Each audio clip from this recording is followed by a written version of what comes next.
Lucas, capítulo de número 10. Oh, glória.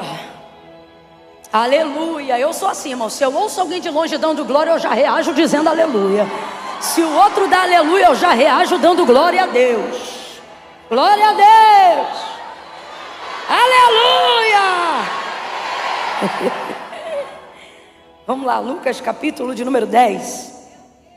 Versículos 38 em diante. Quem achou, diga amém. Indo eles de caminho, entrou numa aldeia.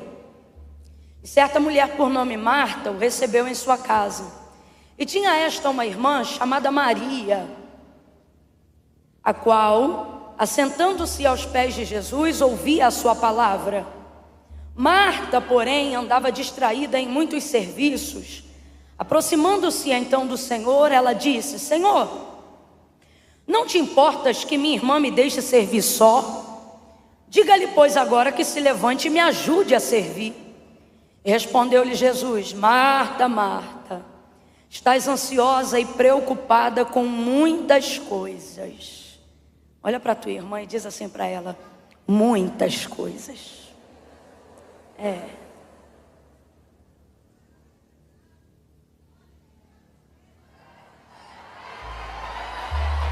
Fala assim para ela, eu não sou má pessoa. É que eu tenho muitas coisas. Fala assim para ela, eu não sou preguiçosa. Eu não sou murmuradora. É que eu tenho tanta coisa. Fala assim para ela, eu não sou reclamona. Eu só estou exausta. Estou cansada. Fala assim para ela, se eu te contar como é que foi meu dia ontem. Fala para ela, você chora. Continua. Respondeu-lhe Jesus: Marta, Marta, estás ansiosa, preocupada com muitas coisas, mas uma só é necessária. Você sabe que as versões gregas que mais se aproximam do que a gente chama de textos originais traduzem também da seguinte maneira: pouca coisa. Pouca coisa. E nesse aqui Jesus está dizendo, uma só é necessária. E Maria escolheu a boa parte, a qual não lhe será tirada. É para falar a verdade, tá? Fala assim para tua irmã: eu queria ser Maria, mas a verdade é que eu tô uma Marta. Verdade ou mentira, gente? Verdade ou mentira, gente? Diga amém por essa palavra. Se assente glorificando a Deus. Vocês aí no cantinho, Deus abençoe. Glória a Deus. Aleluia. Aleluia. Aleluia. Talvez eu até frustre alguém aqui nessa noite, alguém que talvez tenha gerado uma expectativa muito elevada. E às vezes, se a gente não vigiar, essa expectativa ela até corrompe um pouco da fidelidade do pregador à mensagem que Deus confiou. Porque você fica querendo corresponder, sabe? Essa revelação grandiosa, o suprimento dessa expectativa. E eu estava ali sendo confrontada pelo Espírito Santo de Deus, porque eu, na tentativa humana de corresponder a essa expectativa, o que é impossível, irmão, porque o único que é capaz de corresponder de fato e de verdade uma expectativa do coração humano é Deus, porque só Ele sabe do que a gente precisa. Mas a nossa vaidade humana muitas vezes nos leva ao erro. E eu ali confrontada pelo Espírito Santo, querendo pregar uma outra mensagem, no Evangelho de Jesus, segundo escreveu João, no capítulo de número 19. E eu poderia trazer uma mensagem tão mais profunda, sabe? Sabe aquelas mensagens que a gente... Meu Deus, meu Deus.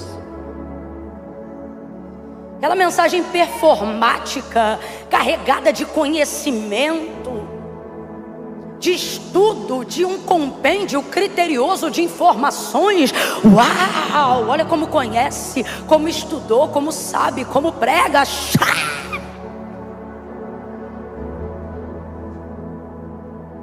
E o Espírito Santo falando comigo tão claramente, dizendo assim: eu não quero a tua performance, eu quero a tua utilidade no meu reino. Eu disse: uau, que forte. Isso sim é forte.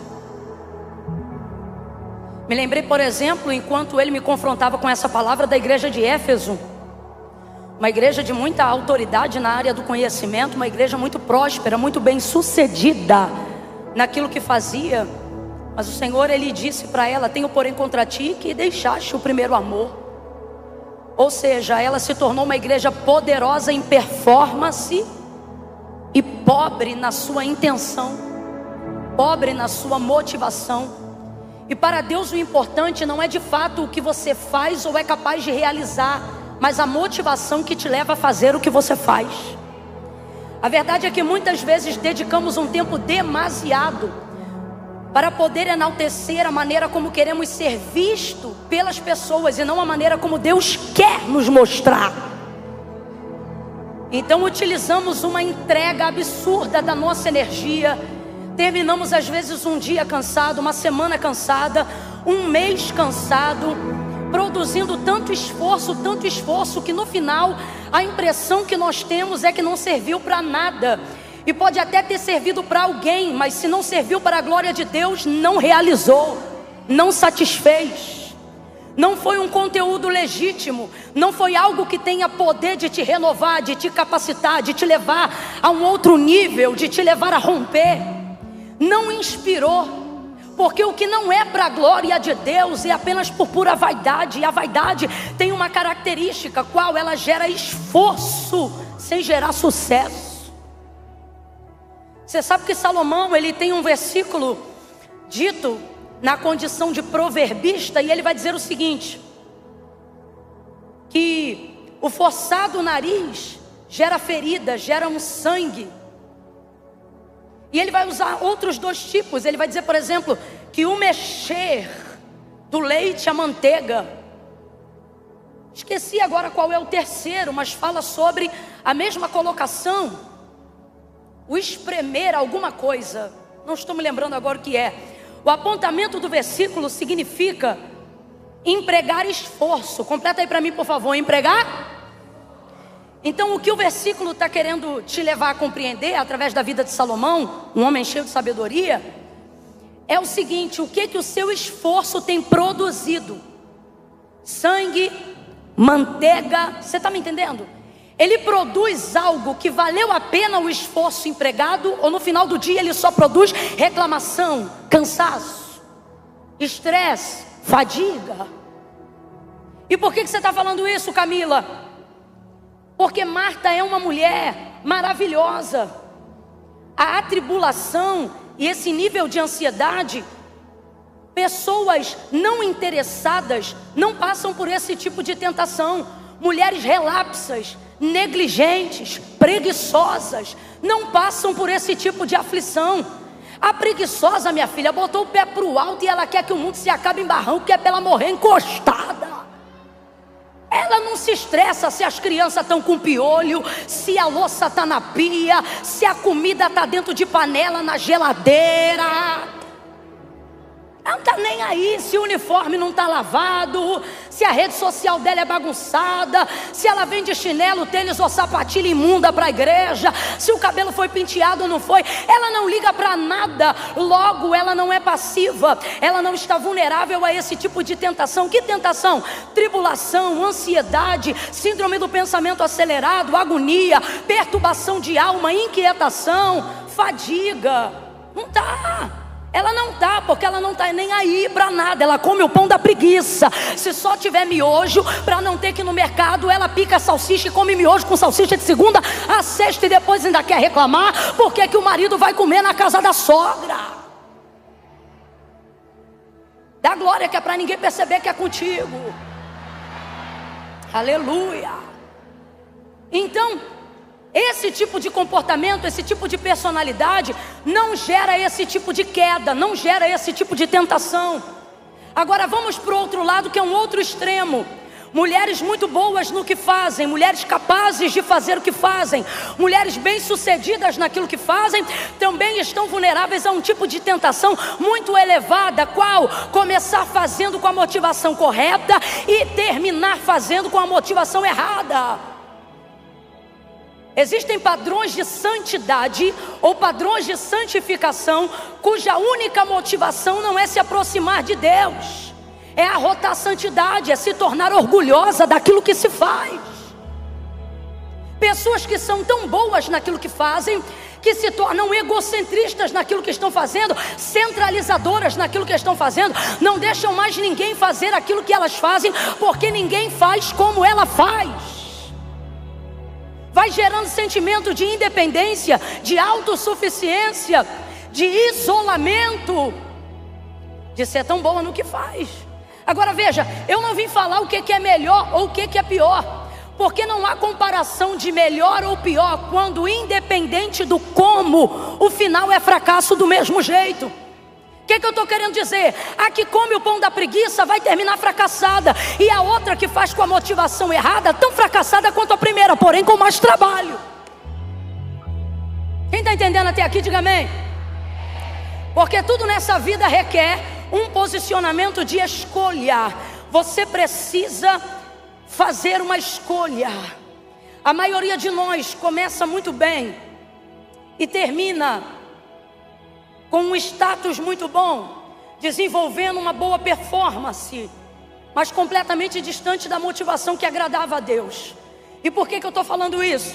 Porque no caso de Marta, Marta não é a primeira categoria de mulher que eu coloquei, ela é a segunda. Ela é uma mulher empenhada, ela é uma mulher que faz bem aquilo que ela faz e ela tem segurança naquilo que faz. Você vai perceber que Jesus era amigo de Lázaro, mas o convite para ser recebido naquela casa foi feito por Marta, porque a autoridade está na mão do cabeça, mas o governo da casa está na mão da mulher. Vou falar rasgado que é para todo mundo entender. É mais ou menos assim, ó.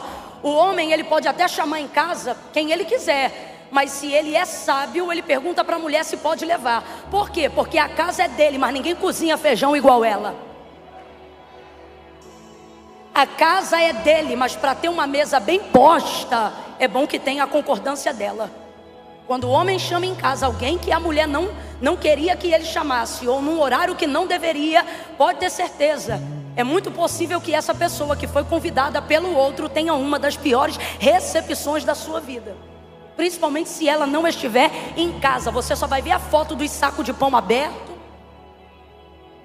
da mesma faca que entrou no requeijão é a mesma da manteiga, e no final você nem estava lá, mas vai ficar constrangida.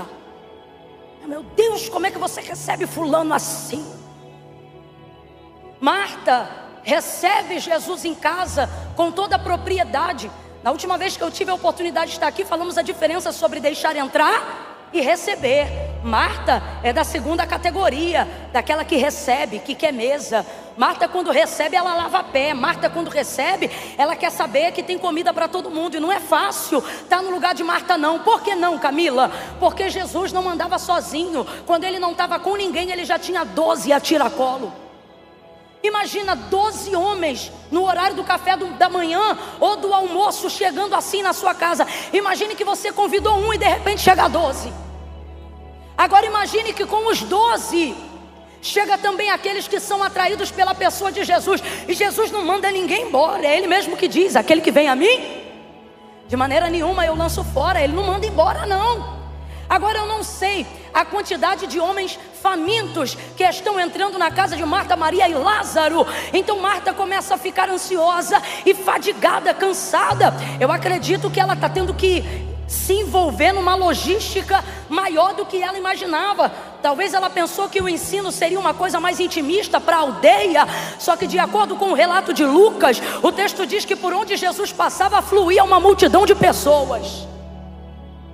Então é gente para tudo que é lado. É gente na janela, é gente na porta, é gente no tapete, é gente perto da cozinha, é gente no vaso da latrina, é gente para tudo que é lado, e ela sozinha cuidando de tudo. Só que Maria, quando vê Jesus, o texto diz: e quedava-se.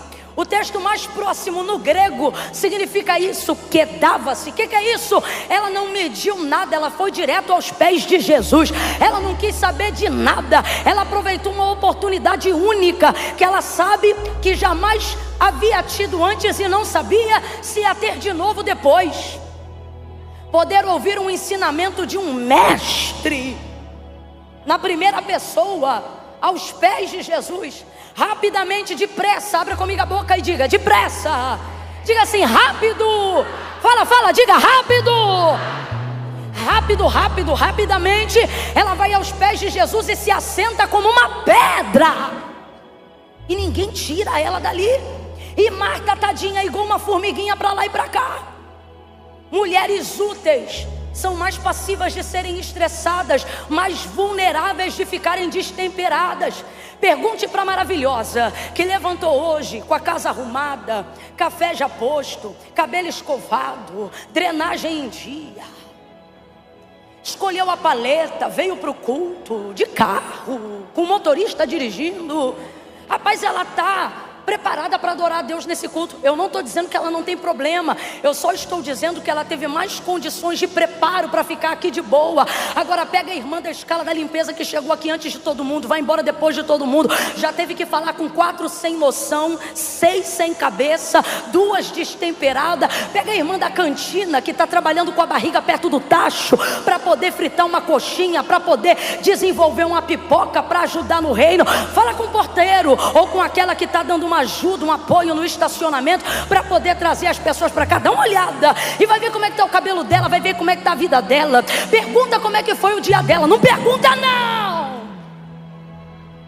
E você vai compreender o porquê que às vezes você dá uma paz do Senhor e ela diz: amém, entra. Ela não é ruim, ela só está cansada, porque a gente ruim não trabalha. Gente ruim não se voluntaria, gente ruim não convida, gente ruim não serve. Eu vim pregar para as emocionadas. Eu não vim dar respaldo a Marta, porque Deus não deu. Jesus deu respaldo para Maria.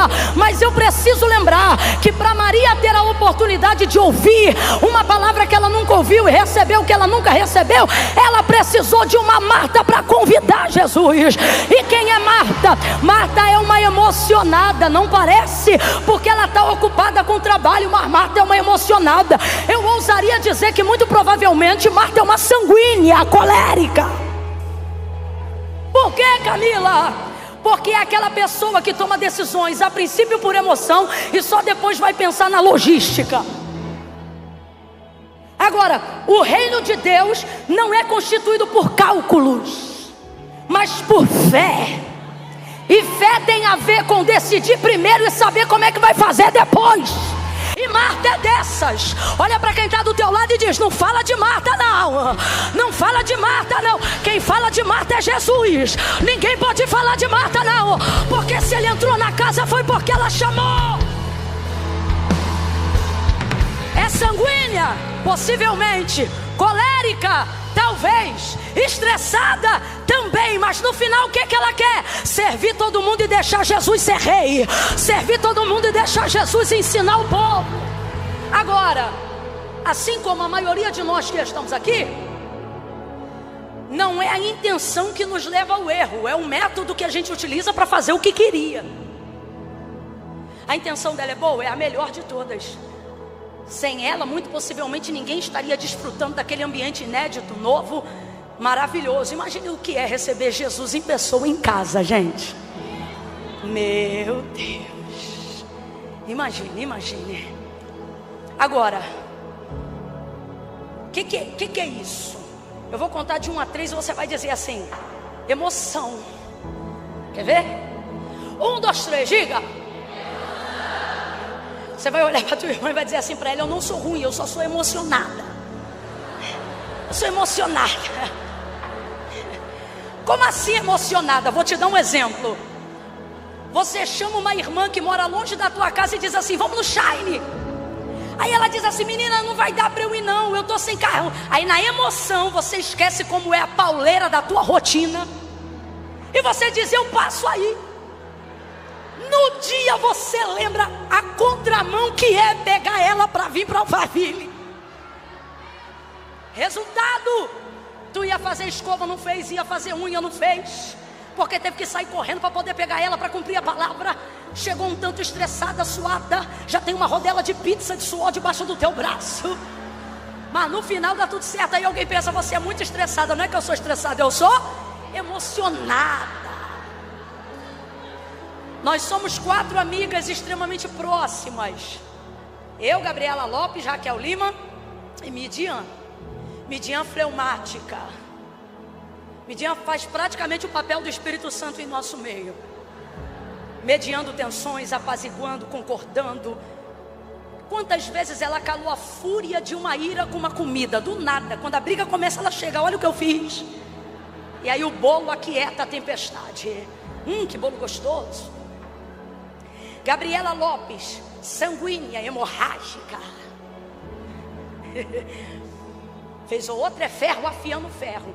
Raquel também é sanguínea, mas entre nós a gente brinca, é a mais emocionada de todas. Vou dar um exemplo. Quando nós começamos a nos juntar para organizar as coisas da conferência, tiramos então algumas horas do dia, porque todo mundo tinha compromisso. E uma das maiores dificuldades na unidade desse propósito é viver uma coisa que não diz respeito ao ministério que o Senhor confiou a cada uma, mas a um propósito que Deus entregou a todas. Então conciliar os horários de agenda é uma loucura. Então, para a sessão de foto da abertura da conferência que precisávamos abrir para divulgação, marcamos então mais ou menos 6 horas. E talvez você pense: Camila, é muito. Não é tanto quando você tem que organizar todo o conteúdo de mídia em um único dia para todo um evento. E aí eu falei: olha, nós só vamos ter tantas horas. Raquel entende de moda. Raquel, quais são as cores? Paleta tal, tal, tal, tal. Então tá bom, só vai ser essas roupas, tal, tal, tal. Aí daqui a pouco chega a Raquel dizendo: gente, eu montei um cenário de piquenique, outro na cozinha, outro. Eu falei: Raquel, não vai dar. Não vai dar. Claro que vai dar. Eu trouxe isso, trouxe aquilo, trouxe isso, trouxe aquilo. No final a gente deu glória a Deus que conseguiu fazer as fotos mais básicas que precisaríamos fazer para a divulgação da conferência, bem como do livro e etc, e etc. E Raquel arrasada porque trouxe toalha de piquenique, trouxe não sei. A Raquel ia fazer foto até para o Natal. Tô te falando, já ia deixar tudo pronto. Raquel, te amo. E aí a gente começa a dizer: Raquel, tu é emocionada. Agora você vê, a gente tem pouco tempo de sono.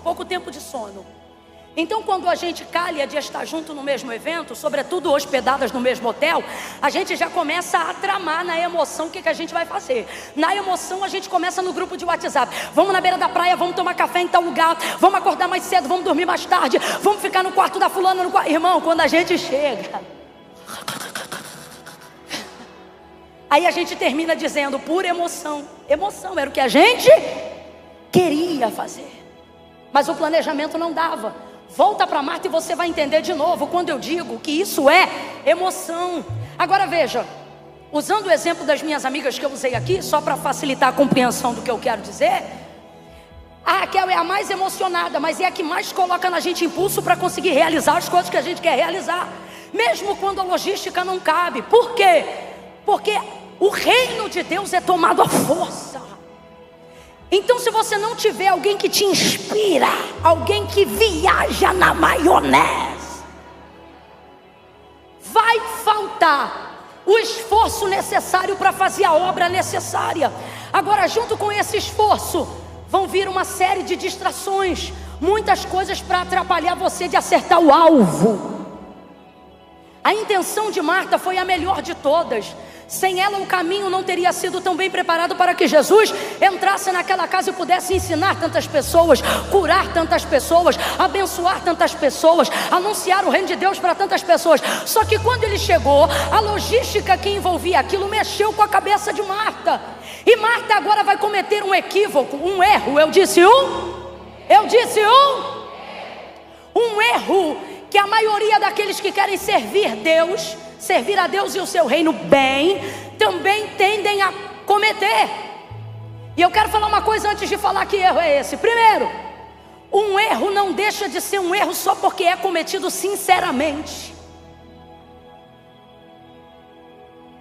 Então não cometa erros baseado em boas intenções, porque um erro, guarde isso, se você não gravar nada mais do que eu vou falar daqui para frente, essa palavra é o suficiente para salvar a tua vida.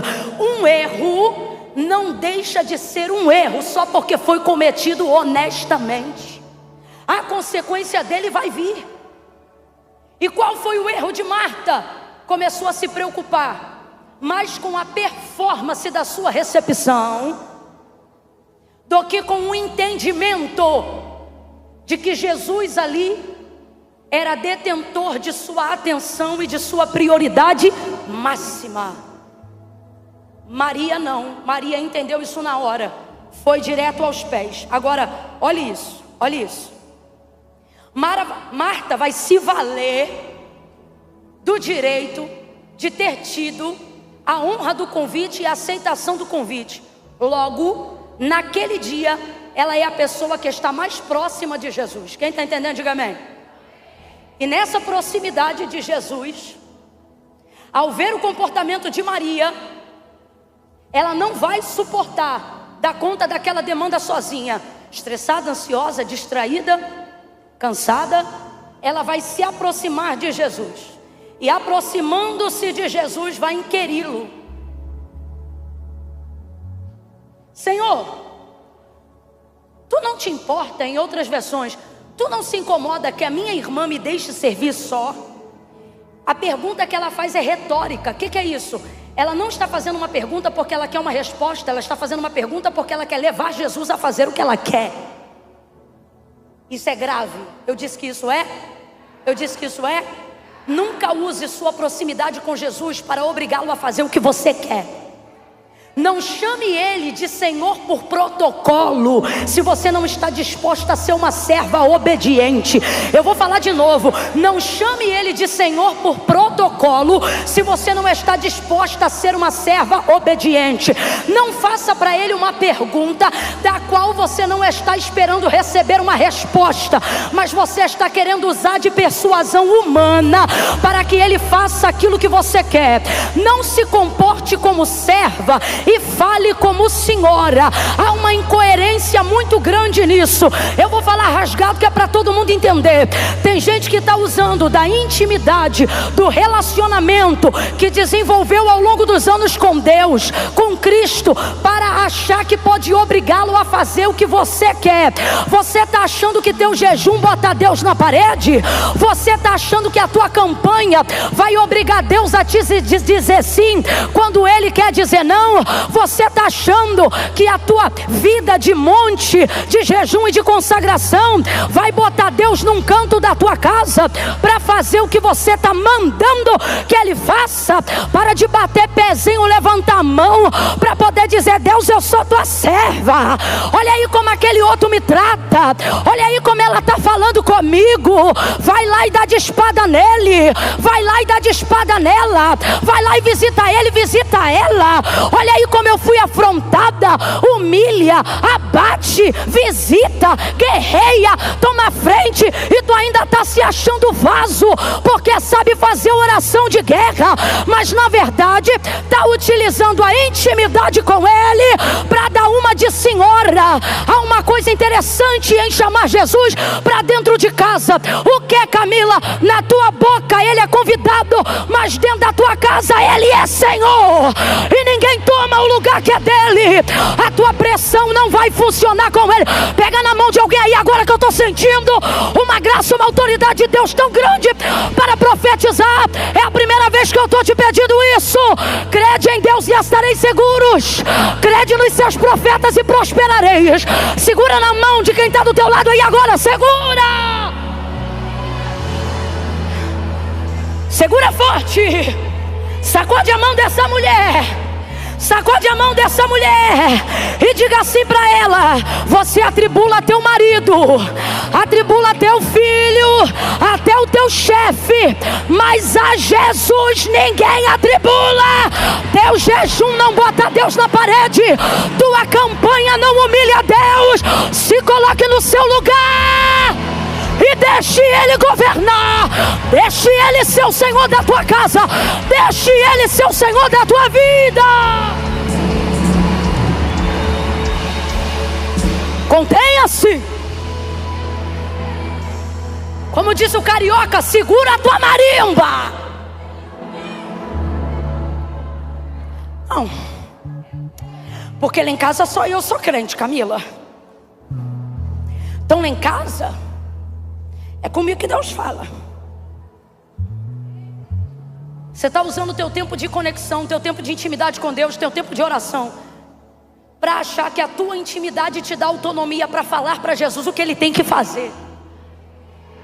Cuidado, está utilizando a tua intimidade do jeito errado, porque eu vou lhe falar uma coisa: até o filho Ele deu, mas a sua glória Ele não divide com ninguém. Ninguém se aproximou tanto em intimidade com Deus depois do homem criado, depois de Adão, do que Moisés. Moisés, sem dúvida, foi uma das pessoas na condição de ser humano mais íntimas, a mais próxima de Deus.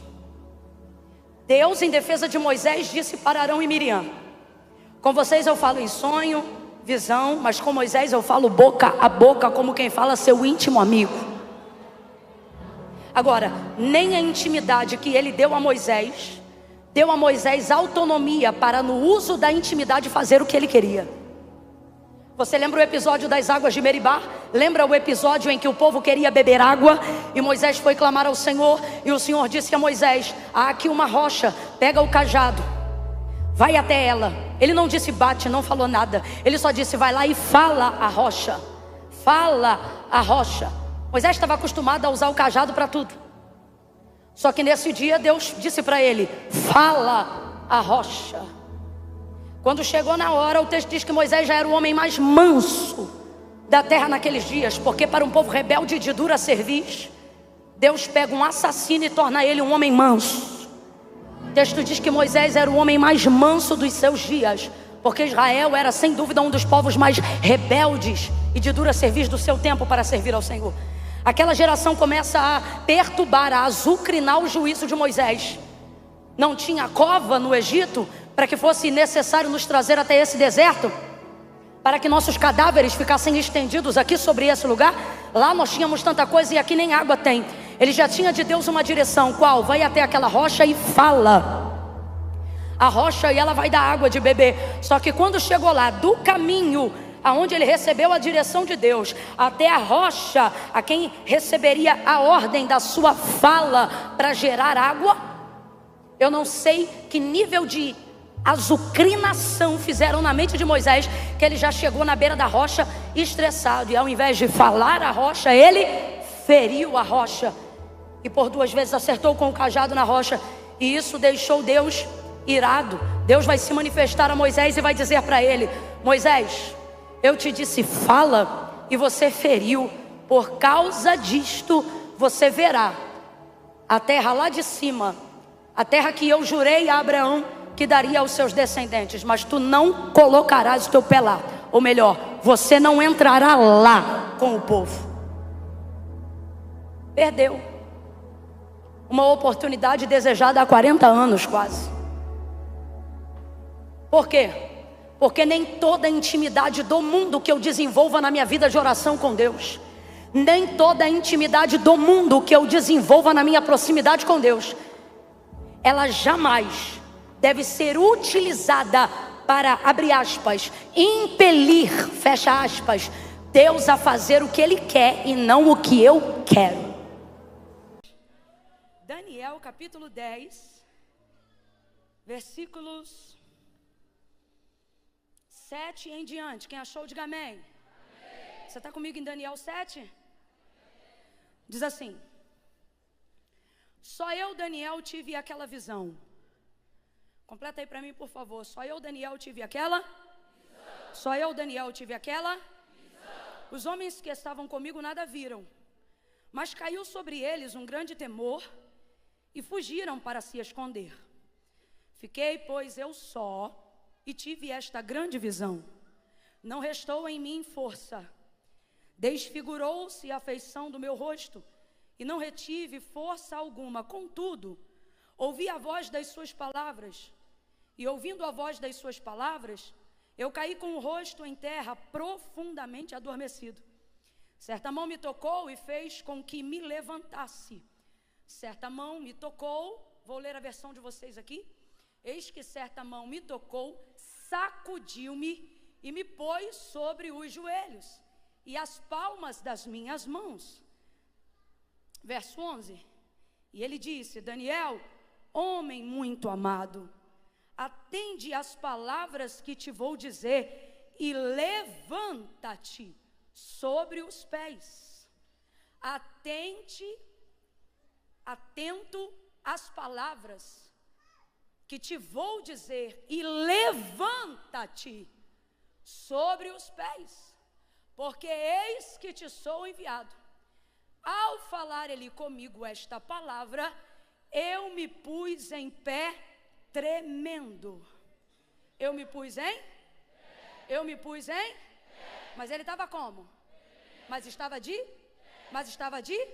Eu vou contar de 1 a 3. No 3, se você está em casa, irmão, tudo que a gente liberar aqui, você faz igual aí onde você está, tá? Se ficou, entra. E se entrou, vem com vontade. Tá bom? Ah, Camila, tô aqui comendo um negocinho. Meu irmão, bota essa comida pro lado. Esquenta ela depois no micro-ondas, porque nem só de pão viverá o homem. Essa comida no máximo te alimenta essa noite. De manhã você já acorda com a fome naquele, né? Querendo comer aquele pão francês, mas o pão que te alimenta agora te sustenta por anos. Estou falando isso aqui, eu não sou de falar isso não, mas Deus está falando comigo que tem um povo ao vivo. E por causa da declaração profética e da intercessão de oração, vai receber a mesma força do impacto, mas tem que ter a mesma reverência de quem está aqui dentro para ouvir a palavra, tá bom?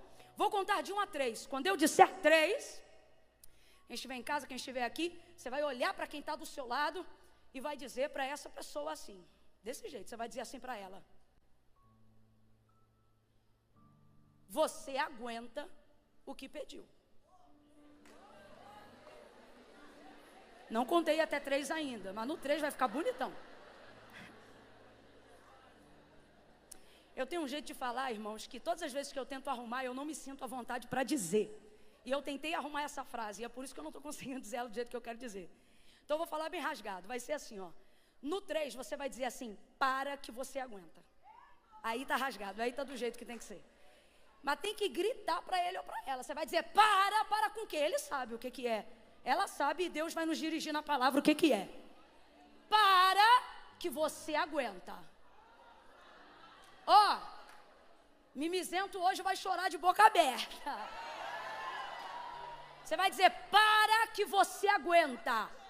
Para que você aguenta. Qual é a palavra? Para que você aguenta. E o único jeito de você motivar essa pessoa a entender que ela tem que parar para entender o que Deus tem com ela, porque ela está capaz e ela é capaz de aguentar o que Deus confiou, é gritando, reagindo, sendo enérgico. Ah, Camila, eu não sou de gritar, veio no dia do culto errado. No 3 você vai dar um grito, porque você não acalma alguém ficando mais calmo que essa pessoa. A única forma de você acalmar alguém é mostrando para essa pessoa que você está mais agitado que ela. Quando você vê uma pessoa muito nervosa e você diz assim para ela: calma, vai ficar tudo bem, esquece. Ela vai ficar mais nervosa. Mas se você falar: calma, aí ela se estabiliza para ouvir, tá bom? No 3 você vai dizer para ele ou para ela: calma que você aguenta. É no 3, é com vontade, viu? É 1, prepara. 2, 1, 2, 3, diga aí. Calma. Pro outro vizinho agora, repete, vai. Calma. Você aguenta, calma que você aguenta. Você aguenta. Calma que você aguenta. Senta dando glória igual a Abraão, porque você vai sendo fortalecido na fé, dando glória a Deus. Você aguenta, calma que você aguenta. Eu sei que você entrou hoje aqui consciente. Você entrou hoje aqui consciente de que o propósito que Deus tem com você é muito grande. E ele é tão grande que a sensação que você tem é que você não é capaz de arrumar ele dentro de você.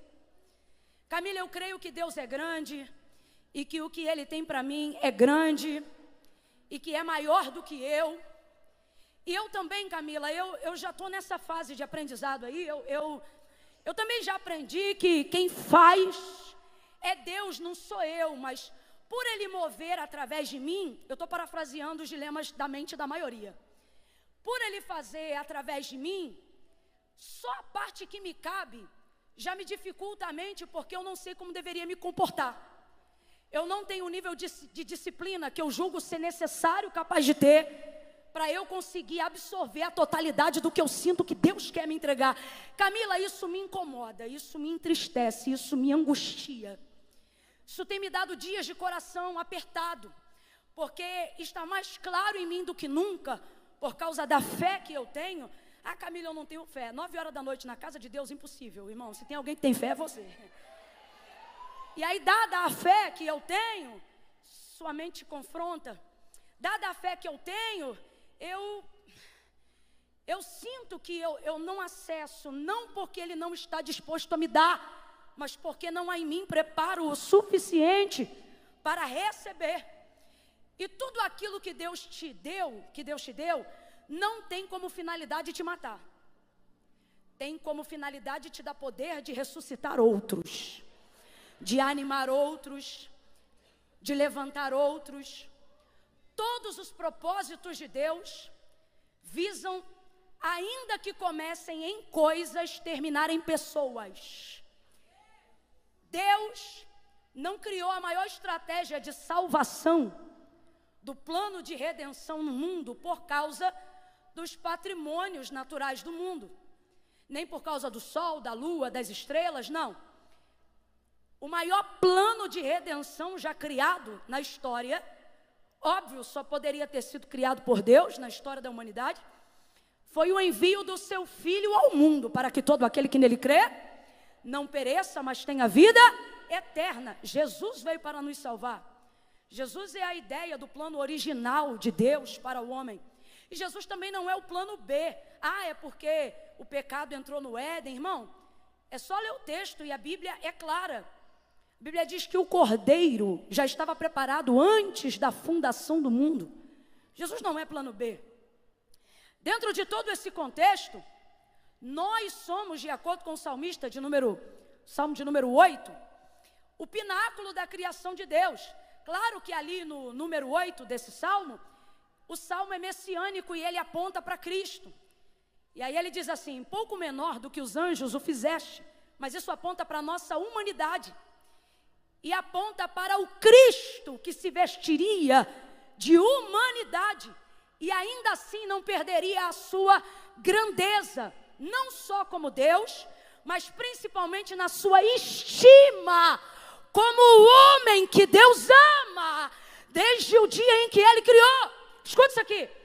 Eu não vim fazer com você um plano de terapia para querer te ouvir e saber como é que você se sente. É por isso que o microfone hoje não está na sua mão, porque eu não quero te dar essa oportunidade. Hoje a oportunidade não está aberta para você falar como você se sente. Hoje a oportunidade está aberta para Deus falar quem é você para Ele, independente de como nesse momento você se sente a respeito da sua vida. E o que a palavra de Deus diz é a verdade. Escute isso. O que a palavra de Deus diz é a verdade. Complete para mim, coloca isso na sua cabeça. O que a palavra de Deus diz é o que a palavra de Deus diz é o que eu penso vem depois, minha consciência vem depois, razão vem depois, sentimento vem depois. O que a palavra de Deus diz, ela é a verdade. Quando a palavra de Deus se refere a dizer algo sobre mim, o que ela está falando sobre mim é a verdade. Não importa como eu me sinta acerca do que ela está falando. Vou dar um exemplo. O Senhor, Ele deixou claro num momento muito difícil, onde Israel estava vivendo um período de pecado de idolatria, afastamento de Deus. O Senhor disse assim, pela boca do profeta: eu sei que pensamentos tenho de vós, diz o Senhor, pensamentos de paz e não de mal, para vos dar o fim que desejais. O que Deus está revelando nessa declaração, diante da circunstância que Israel estava vivendo? Primeiro, que Deus amava Israel, apesar daquele momento. E que se ela se convertesse e se arrependesse, já estava claro a liberação do seu perdão. Segunda coisa, e a melhor coisa dessa história, Deus está deixando claro que o que você pensa a seu respeito se limita à capacidade de desenvolver um raciocínio do momento que você está vivendo. Sua mente não tem amplitude disso. Você é influenciado pelo ambiente, você é influenciado pelas horas, você é influenciado pelo calor, pelo frio, pela falta de dinheiro, pelo excesso dele. Então a capacidade da sua mente é extremamente limitada. Escute isso. Aí a palavra do Senhor diz: eu sei que pensamentos tenho de vós, diz o Senhor. O que você pensa sobre você, daqui a 2 horas, às vezes, você não pensa mais. Não, Camila, esse pensamento é fixo, é cultural. Irmão, você tem a mesma capacidade de pensar sobre si mesmo de igual forma como você pensava há 10 anos atrás? Você mudou, sim ou não? Você mudou, sim ou não? A gente muda. Essa palavra aqui não muda. Eu sei que pensamentos tenho de vós, diz o Senhor. Aí ele diz: pensamentos de paz. E é aqui que está uma revelação grandiosa.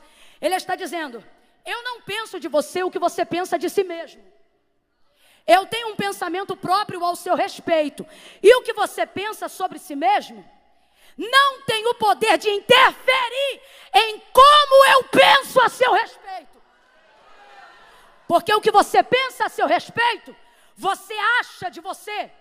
Você está embasando pensamentos num momento, numa circunstância. O que eu penso de você, eu não acho, eu sei. Eu sei que pensamentos tenho de vós, diz o Senhor, pensamentos de paz. Segunda coisa, o pensamento não é mau. Por mais que você esteja numa condição ruim, Deus não prepara em pensamento, Deus não planeja um fim de desgraça para você, mesmo quando você não está perfeitamente alinhado com o plano de Deus. Camila, mas se eu não estiver alinhado com o plano de Deus, é natural acontecer uma desgraça, é natural eu falhar, eu vacilar, eu cair, pecar. Exatamente, é natural, não é uma ação interventiva de Deus te levando ao erro. Deus não tenta ninguém. O pensamento dele o tempo todo a seu respeito é sucesso, bênção, arrependimento, prosperidade, bonança, metanoia, limpeza, alegria. Deus só pensa pensamentos de paz ao seu respeito. E isso para ele está definido. Completa aí, igreja, por favor. Isso para ele está? Isso para ele está? O que você pensa sobre você não influencia o que Deus pensa a seu respeito. Mas por que isso te dá tanto problema? Se é Deus que pensa, e se o pensamento dele é a verdade, por que isso não está adiantando minha vida? Por que eu não estou conseguindo colocar as coisas para frente? Porque você diz que serve a Deus, mas no dia a dia serve a sua consciência. Você faz da sua consciência seu Senhor, faz da consciência o seu ídolo, suas razões, seu ego. Ninguém sabe melhor do que você quão pecador você é. Ninguém sabe melhor do que você quão preguiçoso você tem sido. Ninguém sabe melhor do que você quão rabugenta você tem sido. Ninguém sabe melhor do que você busca refúgio em responsabilizar os outros por falta de responsabilidade com o seu próprio tempo, com o seu próprio horário, com suas próprias demandas. E isso tudo fica na sua cabeça, dizendo que você é o responsável pela sua derrota, que você na verdade não consegue se reerguer por culpa sua mesmo. E isso não gera arrependimento, só vai gerando a desgraçada da culpa. E você vai sentindo culpa. E culpa, meu irmão, não transforma a vida em nada. Culpa não tira a gente do lugar. Quando é que você consegue sair desse lugar? Quando em noites como essa você ouve uma palavra ou medita num texto na sua casa libertador, e aí você coloca o Senhor, que é o teu Deus, como o Senhor da tua consciência. Aí você não ora o que você sente, aí você ora o que a Bíblia diz. Aí você não ora o que você pensa, aí você ora as palavras que Deus liberou a seu respeito.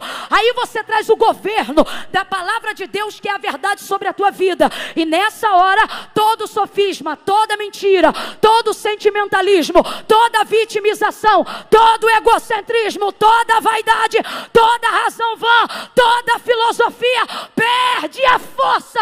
A palavra de Deus entra e então você é motivado a obrigar a tua consciência a trabalhar pelo que Deus acredita e não pelo que você acredita, a trabalhar pelo que Deus disse e não pelo que você quer. E é aí que a vereda começa a arrumar. Quem ainda está comigo, diga amém. Diga o que eu penso. Não é só o que eu penso. Você tem que entender que teu pensamento não é o último, ele é um dos primeiros. O último e o pensamento determinante sobre as suas ações é o que Deus diz a seu respeito. John Piper tem uma frase incrível. Ela mexeu comigo uma vez e eu nunca mais esqueci. Ele diz assim: se o Deus que você diz adorar nunca discorda de você, se o Deus que você diz adorar nunca te confronta, é bem possível que você esteja adorando uma versão idealizada de si mesmo e dizendo que é Deus. Essa frase mexe comigo, porque a gente se torna carrasco de si mesmo e diz que é disciplina punitiva do Deus que nos resiste por causa da consciência do pecado que temos. Está errado. Eu não sou o que eu penso de mim, não na soberana verdade. Eu sou o que a Bíblia diz que eu sou. Agora, qual é a única forma de tornar isso uma realidade da minha vida? Trazendo o governo da palavra de Deus para a minha consciência e não retribuindo ou refletindo o caráter de como Deus trata comigo, achando que Ele é como eu, achando que Ele é como a minha mãe, achando que Ele é como o meu pai, achando que Ele é como meu irmão, achando que Ele é como meu vizinho, achando que Ele é como meu marido, achando que Ele é como minha esposa. Deus está dizendo a alguém: quando eu te olho, eu não te vejo através dos olhos de ninguém, somente do meu. Quando eu te olho, eu não passo por percepções alheias para dar testemunho de quem você é. Quando eu te olho, eu vejo quem você é, independente de como você está. E você ainda é criatura, imagem, semelhança.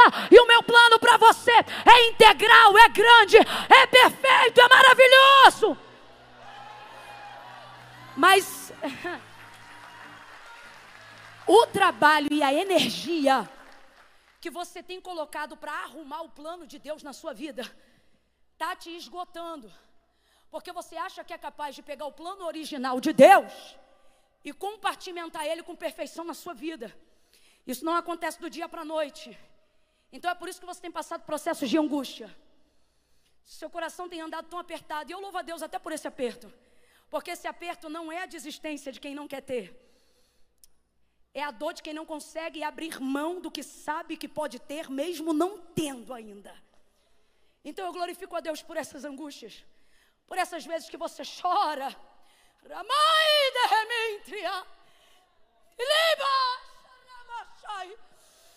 E você diz: não é possível que a promessa está de pé.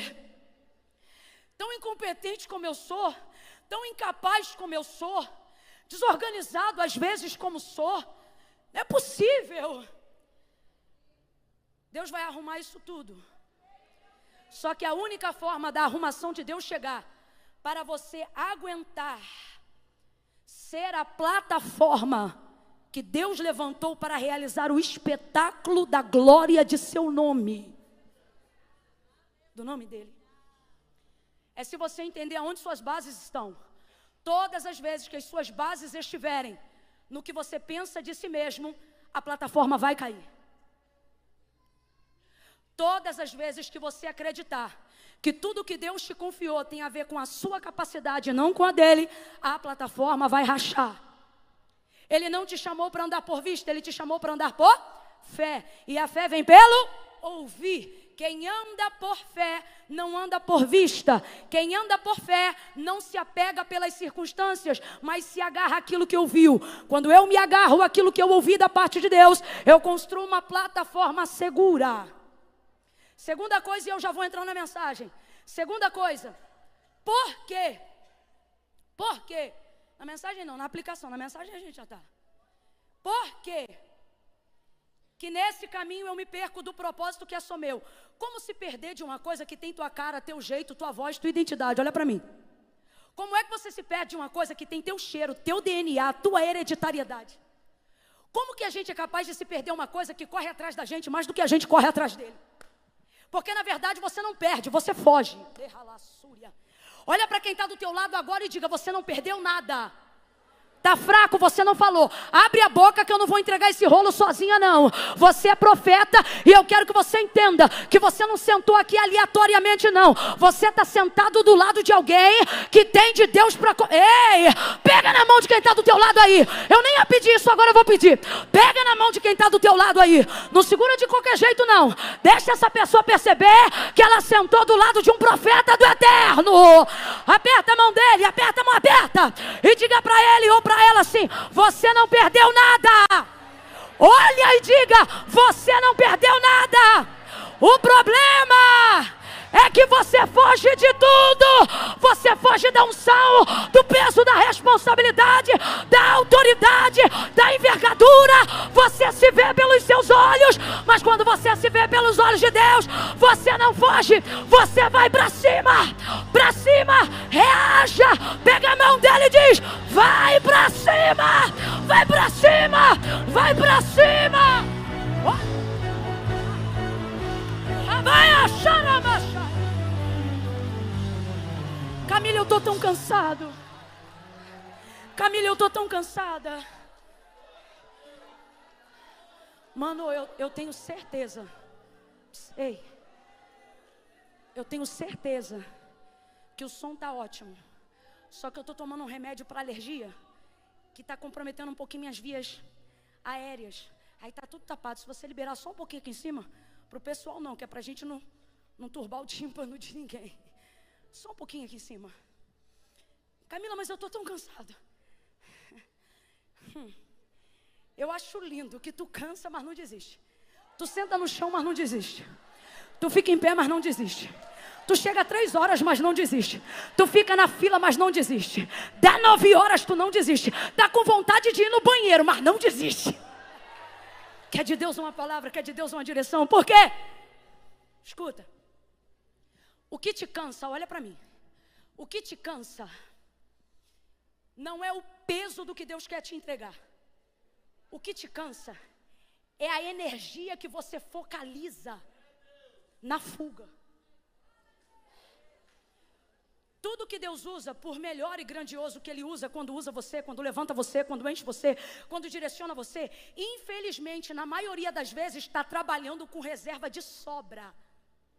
E quando eu digo sobra, a palavra, na verdade, ideal é resto. Porque, na verdade, a maior parte do tempo da sua vida, você está consumindo a energia, a vida, o fôlego, os sonhos, os projetos, tudo que Deus te deu, tudo que te anima, tudo que faz o seu dia ser bom quando você está na presença dEle.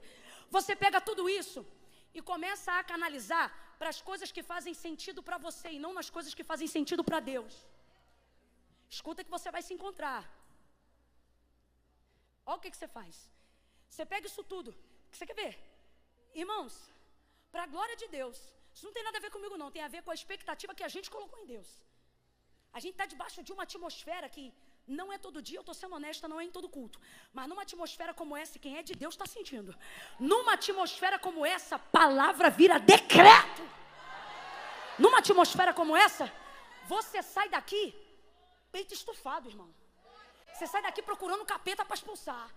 Você sai daqui entrando no quarto e dizendo: hoje eu vou dormir, Satanás. Pega as tuas coisas e vai-te embora que eu estou cheio. Eu quero declarar que quando tu entrar no carro, o peso que tu sente no teu escritório, ou lá na empresa que você trabalha, vai acontecer contigo o que aconteceu com Jesus em Gadara. Tu não vai nem precisar procurar o demônio não. É ele que vai te procurar e vai dizer: já vieste nos atormentar? Tu vai chegar tão cheio do azeite, da unção, da promessa, da esperança, que eles vão pedir para se retirar da tua presença. Em noites como essa, em noites como essa, a gente sai animado, sai ou não sai? a gente sai mais crente, sai ou não sai? A gente sai com vontade de ganhar as coisas, sai ou não sai? A gente sai com uma unção de conquista, sai ou não sai? A gente sai se sentindo mais valente, mais forte. A gente sai dizendo assim: Deus não me deixou não, hein? Deus tem uma obra na minha vida, hein? Eu não vou desistir não. A gente sai com uma graça de Caleb. Enquanto a gente vê os outros correndo da promessa, a gente diz: vamos embora pra cima. Como pão os devoraremos. E mete o pé e a gente vai pra cima. Maravilhoso, show. Só que nada disso se sustenta se você pega essa força, essa graça, essa unção, essa energia e começa a vincular ela só no que a tua consciência te diz que faz sentido para você. E o que tua consciência diz que faz sentido para você? As coisas que você vê os outros fazerem e dar certo. Você pega tudo que faz sentido para você e quer fazer as coisas dar certo para você. Há uma ignorância muito grande de achar que dinheiro resolve tudo.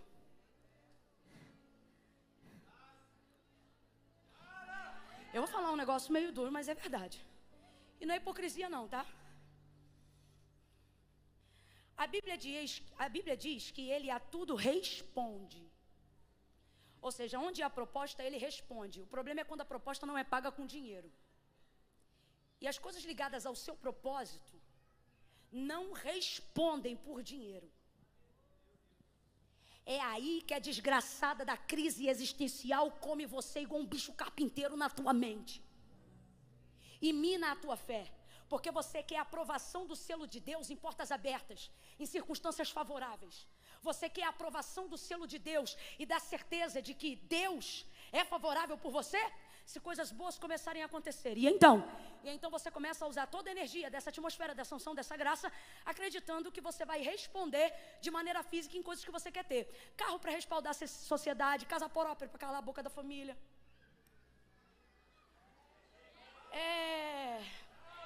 Roupa nova para a sociedade poder ouvir o que você fala, porque infelizmente, e nós não estamos de fora dessa sociedade que eu estou falando não, nossa atenção é diferente dependendo de como está vestido, nossa atenção é diferente dependendo de que carro que usa, nossa atenção é diferente dependendo de quanto tem na conta. A atenção da sociedade como um todo nivela a qualificação das pessoas por aquilo que ela tem. Estou falando mentira ou verdade, gente? Eu não estou dizendo que é certo, eu não estou dizendo que o Espírito Santo não corrige a gente, eu não estou dizendo que a gente não está tentando aprender, eu não estou dizendo que a gente não se repreende, eu não estou dizendo que a gente não busca libertação, mas a regra geral é essa, desde que o mundo é mundo. E aí dentro desse contexto, o que acontece? Você começa a trabalhar e a usar a energia do seu propósito para satisfazer as pessoas que você quer ficar satisfeita.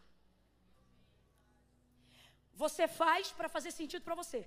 Você não quer dinheiro para glorificar Deus, você quer dinheiro para respeitarem você. Não, Camila, mas eu quero que as pessoas, eu vou usar todo o meu recurso para a glória de Deus, mas na sua cabeça isso não vai funcionar se você primeiro não fizer elas respeitarem você. Então você começa a trabalhar mais por você do que pelo propósito de Deus. Quantos ministérios caíram debaixo do próprio peso daquilo que lhes foi confiado? Por quê? Porque a luta que começou pela glória do nome de Deus terminou pela glória de sua reputação, pela necessidade de corresponder à expectativa alheia, se perde do propósito. Esses dias orando eu disse: Senhor, me guarda da desgraça de querer trabalhar pelo meu nome através da desgraça da minha pessoa.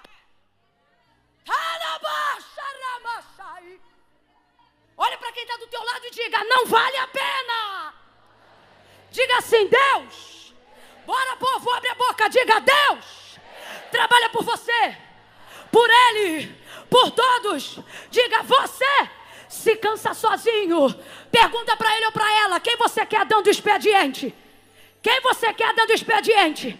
Ele diz: o trabalho é meu, o confiar é seu. Confia mais em mim do que nas tuas mãos. Confia mais em mim do que nas tuas finanças.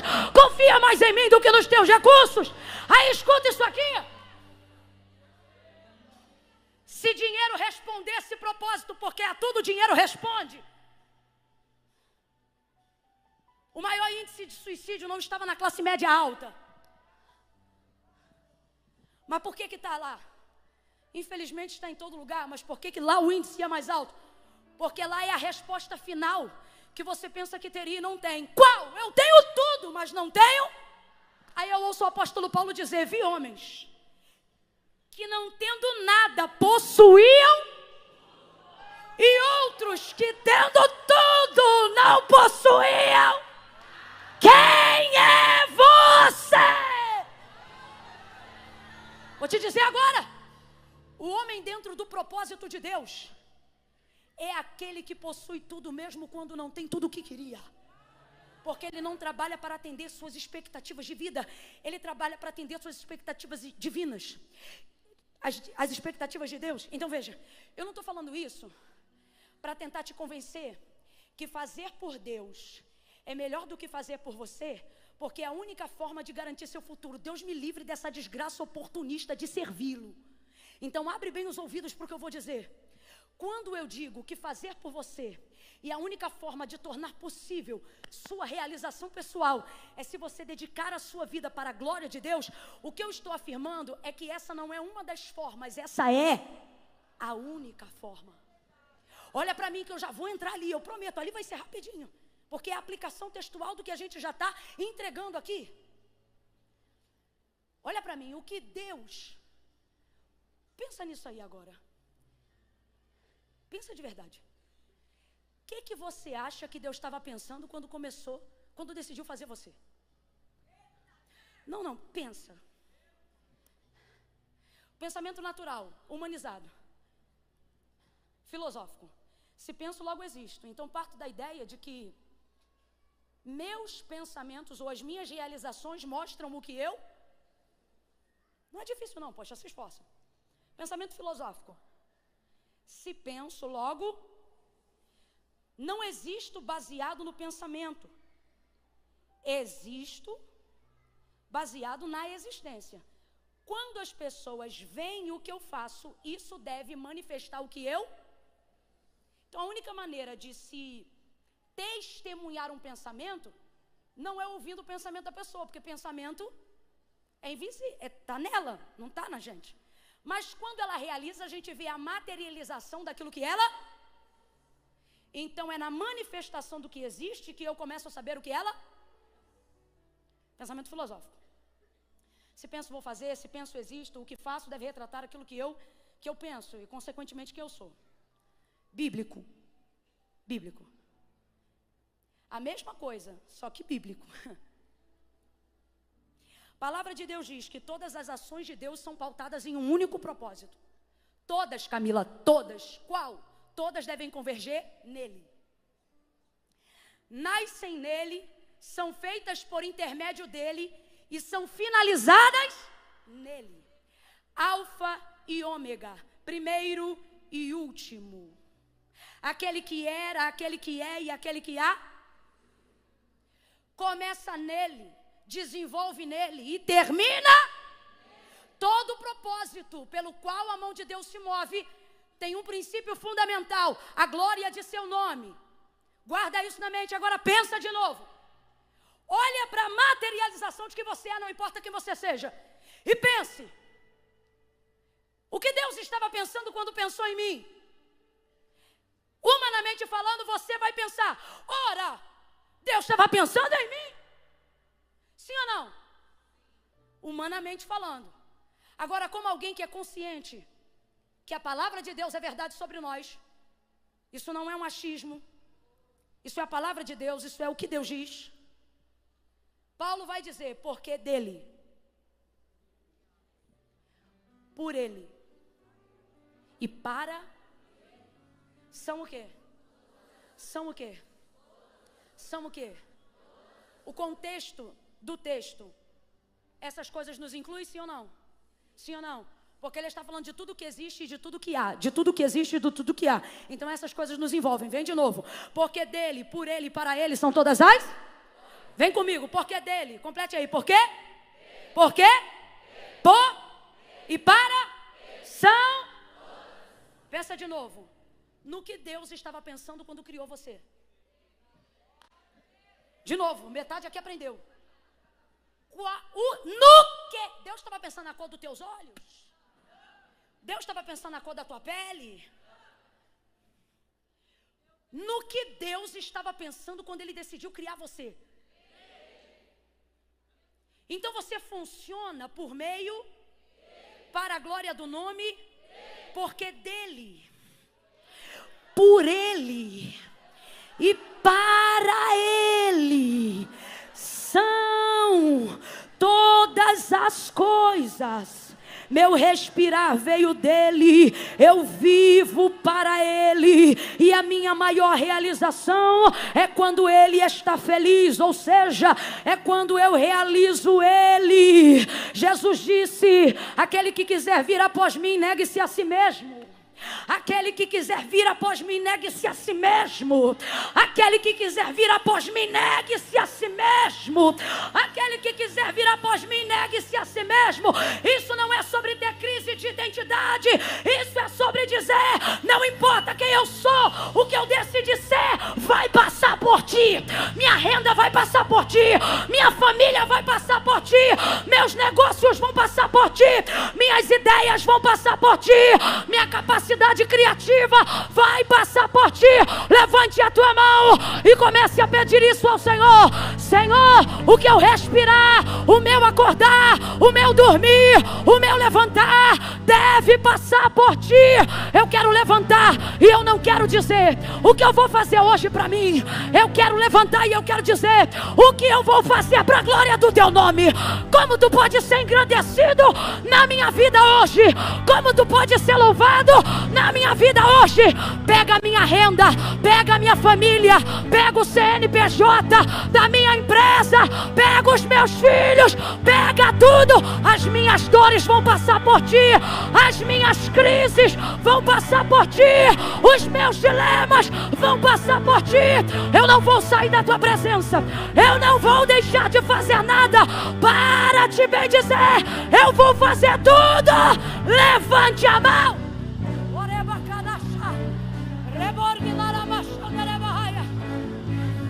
Rebalabaia!